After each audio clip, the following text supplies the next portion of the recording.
Imams across Cameroon pledged support to President Paul Biya. They met at the Unity Palace and gave their total support. I am talking about Islamic leaders in Cameroon. Muslim leaders in Cameroon gave their support, total support, to President Paul Biya at this point in Cameroon. I have so much respect for religious leaders. And in their position, I am ashamed.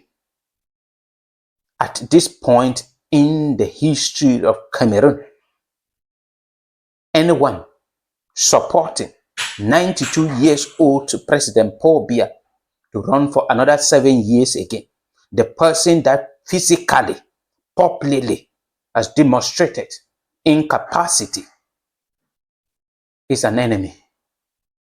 Anybody supporting such person is an enemy to Cameroonians, is an enemy to the future of Cameroon.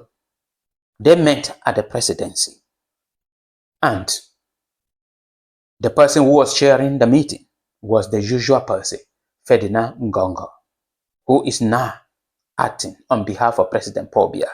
And they say he is the campaign manager for President Paul Biya, or the president of the campaign team for President Paul Biya.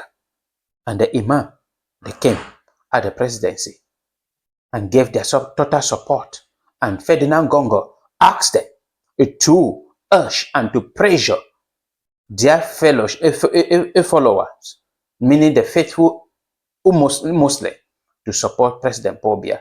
And if you understand Islam, you will know that when they will return back home, the way they will put it, all Muslim, nearly all Muslim, will vote. So I am calling on Issa Chiroma Bakari, Bello Buba Bagari, that they should do something at this point. They are all Muslims. They should do something. Maybe call these Imams directly and open a Quran to them. What they are preaching, this is contrary to what they are preaching. This is still a talking point.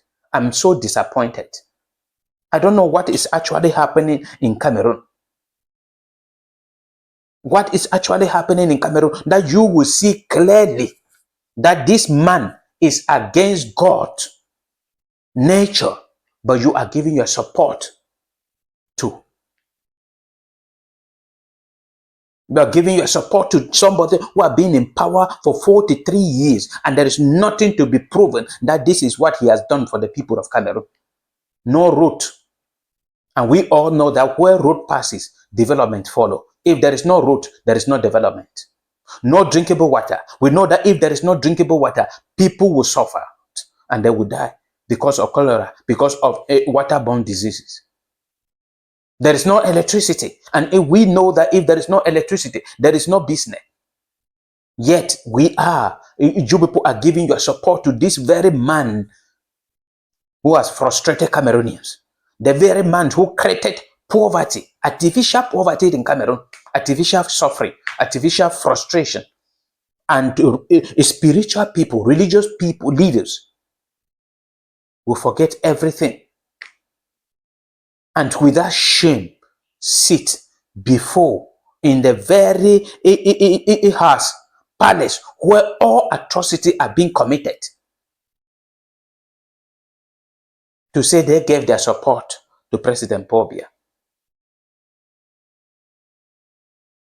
What a shame.